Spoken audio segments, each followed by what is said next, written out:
नमस्कार दोस्तों, Radhe Radhe. Welcome back to your YouTube channel हमारी संस्कृति हमारी धरोहर।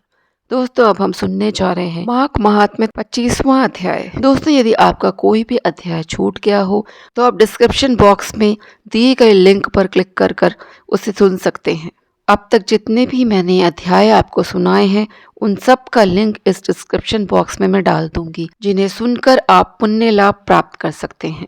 माघ महात्म्य 25वां अध्याय। पिशाच कहने लगा कि हे मुनि, केरल देश का ब्राह्मण किस प्रकार मुक्त हुआ, यह कथा कृपा करके विस्तार पूर्वक कहिए। देवद्युति कहने लगा, केरल देश में वासु नाम वाला एक वेद पारंगत ब्राह्मण था। उसके बंधुओं ने उसकी भूमि छीन ली, जिससे वह निर्धन और दुखी होकर अपनी जन्मभूमि त्याग कर देश विदेश में घूमता किसी व्याधि से ग्रस्त होकर मृत्यु को प्राप्त हो गया। उसका कोई बांधव न होने के कारण उसकी औघर्व वैदिक क्रिया नहीं हुई और न ही उसका दाह क्रिया हुई। इस प्रकार क्रिया के लोप होने से निर्जन वन में प्रेत होकर चिरकाल तक फिरता रहा। शीत ताप भूख प्यास के दुख से हाहाकार करता हुआ वह नंगे शरीर रोता फिरता था, परंतु उसको कहीं सद्गति नहीं दिखाई देती थी। सर्वथा दान न देने से वह अपने कर्म फल को भोगता था। जो लोग अग्नि में आहुति नहीं देते, भगवान का पूजन नहीं करते, वे आत्मविद्या का अभ्यास नहीं करते, अच्छे तीर्थों से विमुख रहते हैं। जो लोग दुखी लोगों को स्वर्ण वस्त्र तांबूल रत्न फल और जल नहीं देते तथा छल कपट से जीविका प्राप्त करने वाले, दूसरों तथा स्त्रियों का धन हरने वाले, पाखंडी कुटिल चोर बाल वृद्ध और आतुर और स्त्रियों पर निर्दयता करने वाले, आग लगाने वाले, विष देने वाले, झूठी गवाही देने वाले, कुमार्ग पर चढ़ने वाले, माता पिता भाई बहन संतान तथा अपनी स्त्री का त्याग करने वाले, जो सब तीर्थों में दान लेते हैं, पालन करने वाले, स्वामी को त्यागने वाले, गौर तथा भूमि के चोर, वेदों की निंदा करने वाले, वृथा द्रोह करने वाले, प्राणियों की हिंसा करने वाले, देवता गुरु की निंदा करने वाले, ये सभी बारंबार प्रेत पिशाच राक्षस और बुरी योनियों में जन्म लेते हैं। अतएव बुरे कर्मों से बचकर धर्म के कार्य तथा यज्ञ दान और तप आदि करने चाहिए, क्योंकि कर्म फल अवश्य में मिलता है। इसका प्रेत की गति देखकर पाप कर्म कदापि नहीं करने चाहिए।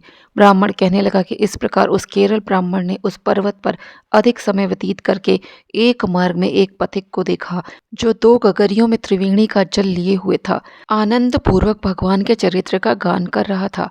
प्रेत ने उसका मार्ग रोककर कहा कि तुम डरो मत, इस गगरी का जल मुझको पिलाओ, नहीं तो मैं तुम्हारे प्राण ले लूंगा। देवद्युति कहने लगा कि दुखी दुर्बल नंगे मुरझाए हुए तुम कौन हो, पैरों से पृथ्वी को स्पर्श न करके चलते हो। लोमश जी बोले। प्रेत यह वचन सुनकर कहने लगा कि मेरे ऐसा होने का कारण सुनो। मैंने कभी ब्राह्मणों को दान नहीं दिया, अत्यंत लोभी क्रियाहीन, दूसरे के अन्न से पलने वाला था। मैंने कभी किसी को भिक्षा नहीं दी थी, न दूसरे के दुख से दुखी हुआ। प्यासे प्राणियों को मैंने कभी जल नहीं पिलाया। मैंने कभी छाता जूता दान नहीं किया, न किसी को जल का पात्र पान या औषधि किसी को दी, न मैंने अपने घर में कभी किसी अतिथि को ठहराकर उसका सत्कार किया। अंधे वृद्ध अनाथ और दीनों को मैंने कभी अन्न से संतुष्ट नहीं किया और न ही किसी रोगी को मुक्त किया, न कभी ब्राह्मणों को दान दिया, न कभी अग्नि में हवन किया। वैशाख आदि मास में किसी को ठंडा जल नहीं पिलाया, न ही मैंने बड़े पीपल का कोई वृक्ष लगाया, न किसी प्राणी को बंधन से छुड़ाया, कभी कोई व्रत करके शरीर को नहीं सुखाया। इस कारण मेरा पूर्व जन्म सब बुरे कार्यों में ही व्यतीत हुआ। मेरे पूर्व जन्म के कर्मों से ही मेरी यह गति हुई है।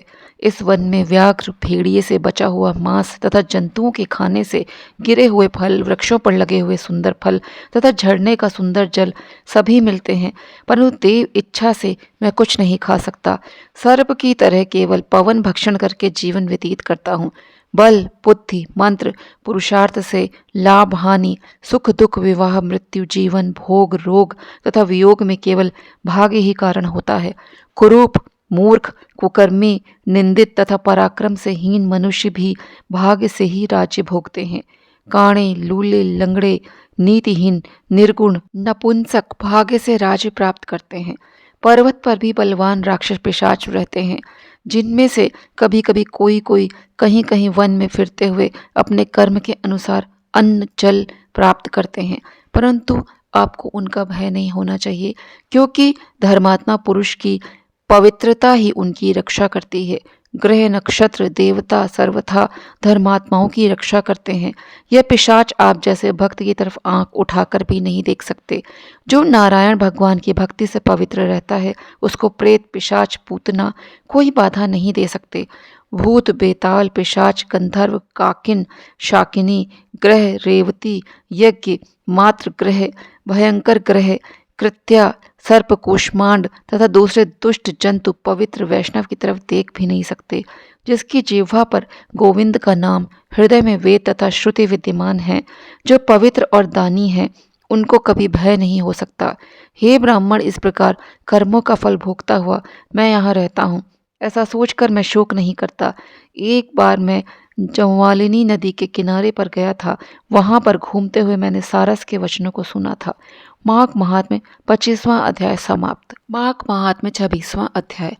पथिक कहने लगा कि हे प्रेत, तुमने सारस के वचन किस प्रकार और क्या सुने थे, सो कृपा करके कहिए। प्रेत कहने लगा कि इस वन में कोहरा नाम की नदी पर्वत से निकलती है।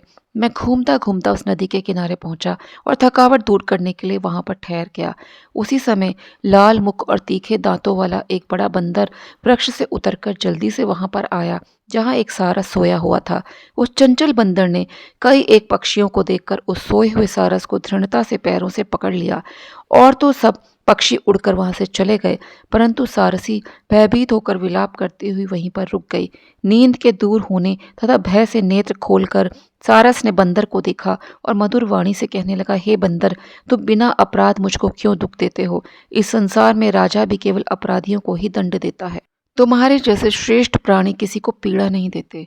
हम अहिंसक तथा दूसरे के कर्मों को नहीं देखते। जल की काई खाने वाले, आकाश में उड़ने वाले, वन में रहने वाले, अपनी स्त्री से प्रेम करने वाले, दूसरों की स्त्री को त्यागने वाले, दूसरों की बुराई से दूर रहने वाले, चोरी न करने वाले, बुरों की संगति से वर्जित, किसी को कष्ट न देने वाले हैं। सो इस प्रकार मुझ निरपराधी को हे बंदर छोड़ दो, मैं तुम्हारे पहले जन्म के वृत्तांत जानता हूँ। यह सुनकर वह बंदर उसको छोड़कर दूर बैठ गया और कहने लगा कि तुम मेरे पूर्व जन्म के वृत्तांत को कैसे जानते हो? तुम अज्ञानी पक्षी हो और मैं वन में घूमने वाला हूँ। सारस कहने लगा कि मैं अपनी जाति की स्मृति के बल से तुम्हारे पूर्व जन्म का सब वृत्तांत जानता हूँ। तुम पूर्व जन्म में विंध्य पर्वत के राजा थे और मैं तुम्हारे कुल का पूज्य पुरोहित था। तुम राजा होकर अपनी प्रजा को पीड़ा दिया करते थे। विवेकहीन, तुमने बहुत सा धन इकट्ठा किया। सो वानर, प्रजा की पीड़न रूपी अग्नि की ज्वाला से तुम पहले ही तप चुके हो। पहले तुम कुंभी पाक नरक में गिराए गए। तुम्हारे शरीर को नरक में 3000 वर्ष बीत गए। फिर नरक से निकलकर बचे हुए पापों के कारण इस बंदर की योनि में आए और मुझको मारना चाहते हो। पूर्व जन्म में तुमने ब्राह्मण के बाग से लूटकर बलपूर्वक फल खाए थे। उसका यह भयंकर फल हुआ कि तुम वानर और वनवासी हुए। प्राणी अवश्यमेव अपने किए हुए कर्मों को भोगता है, इसको देवता भी नहीं हटा सकते। इस प्रकार मैं सारस का जन्म लेकर भी अज्ञान से मोहित नहीं हुआ। इतनी कथा कहकर वानर कहने लगा कि यदि ठीक ही जानते हो तो बताओ तुम पक्षी कैसे हुए? सारस कहने लगा कि मेरी दुर्गति का कारण भी सुनो। तुमने नर्मदा नदी के किनारे पर सूर्य ग्रहण के समय बहुत से ब्राह्मणों के निमित्त 100 ढेर अन्न के दान दिए थे। मैंने पुरोहिताई के मद से थोड़ा सा ब्राह्मणों को दिया और बाकी सब मैं आप हर ले गया। इन ब्राह्मणों के द्रव्य का अपहरण करने के पाप से मैं पहले काल सूत्र नरक में और फिर रक्त करदूम नरक में, जहाँ पर बड़े बड़े कीड़े थे और रक्त तथा पीप से भरा हुआ नाभि तक नीचे सिर और ऊपर पैर किए हुए पीप चाटता हुआ उस दुर्गंध वाले नरक में कीड़ों आदि से काटा जाकर 3000 वर्ष तक उस यातना को भोगता रहा। मैं नरक के दुख का वर्णन नहीं कर सकता। फिर नरक की यातना से मुक्त होकर यह सारस का जन्म पाया, क्योंकि पूर्व जन्म में मैंने अपनी बहन के घर में कांसे का बर्तन चुराया था। इसको मैंने एक जुआरी को दिया, इसी से मैं सारस योनि में आया। यह मेरी स्त्री पिछले जन्म में ब्राह्मणी थी, इसने भी कांसे की चोरी की थी, इसी से यह मेरी स्त्री और सारसी हुई। यह सब मैंने तुमसे कर्मफल कहा। अब भविष्य की बात भी सुनो। अब मैं, तुम और यह मेरी स्त्री भी हंस होंगे और कामरूप देश में सुख से निवास करेंगे। फिर इसके पश्चात गौर योनि में और फिर जाकर दुर्लभ मनुष्य योनि को प्राप्त होंगे। इसमें मनुष्य पाप और पुण्य दोनों ही कर सकता है। इस प्रकार शिव की माया से सारा जगत मोह को प्राप्त होता है। न केवल हम ही परंतु इस संसार के सभी जीव प्रवृत्ति मार्ग में फंसकर अच्छे और बुरे कर्म करते हैं और उनका फल भोगते हैं। इसलिए सब प्राणियों को धर्म का सेवन करना चाहिए। देवता, असुर, मनुष्य, व्याघ्र, कीड़े मकोड़े सभी से कंटक रूपी मार्ग नहीं छूटता। केवल वेदांत जानने वाले योगी ही इस मार्ग से बच सकते हैं। इसी कारण बड़े बड़े महात्मा भी कर्मफल को टाल नहीं सकते। उपाय से तथा बुद्धि से कोई भी इसको नहीं बदल सकता। तुम पहले राजा थे, फिर नरक में गए, अब बंदर की योनि में वन में फिरते हो और फिर ऐसा ही जन्म पाओगे। ऐसा विचार कर आनंद पूर्वक और धैर्य धर कर विचरते हुए काल की प्रतीक्षा करो।